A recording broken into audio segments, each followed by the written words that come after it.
pärmileht taigen.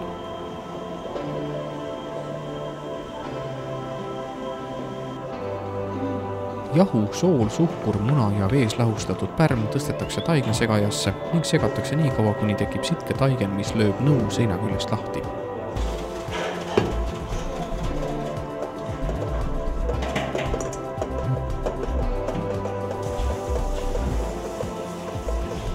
Taigen tõstetakse jahusele lauale, vormitakse ühtlase pealispinnaga palliks, kaetakse kilega, et taigen ei kuivaks ja viiakse külma.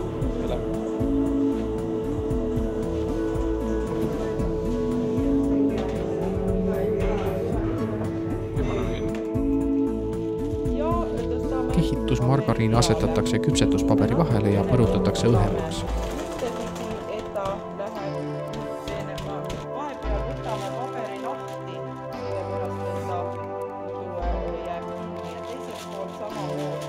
Kontrollitakse, ega paber ei ole purunenud, siis võetakse margariin paberi küljest lahti.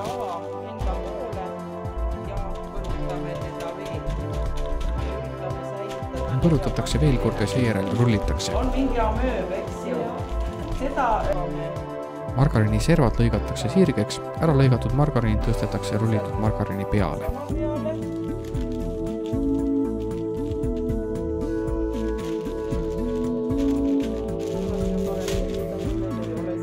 Margariin keeratakse ümber ja rullitakse ühtlaseks. Külmas seisnud taigen vajutatakse lamedaks ja rullitakse masinaga.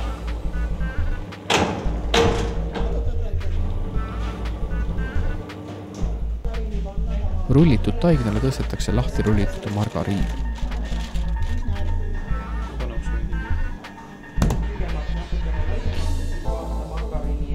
Käsitsi rullimisel puistatakse jahe taigen üle jahuga, vajutatakse lamedamaks ja rullitakse alguses pikkusesse ja siis laiusesse.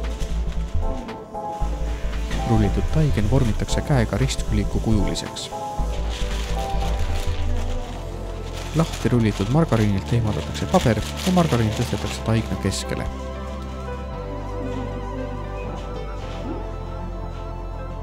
Taigna ääred tõstetakse mõlemalt poolt margariinile nii, et taigna servade liite koht jääb margariini keskele. Taigna servad surutakse korralikult kokku. Taigen peab olema täpselt nii suur kui see. Nüüd keeratakse taigen risti enda ette ja põrutatakse taigna rulliga, et margariin ja taigen korralikult teineteise külge kleepuksid. Temperatuuride ühtlustumiseks asetatakse taigen külmikusse. 15 minuti pärast võetakse välja, pannakse lauale ja põrutatakse taas, seejärel rullitakse keskelt väljapoole paraja suurusega ristkülikuks.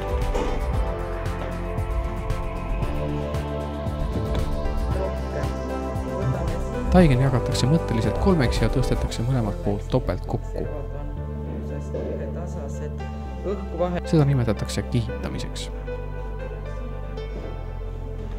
Taigen surutakse korralikult kokku. Kaetakse kilega ning pannakse külma. Kihitamist korratakse veel 2 korda.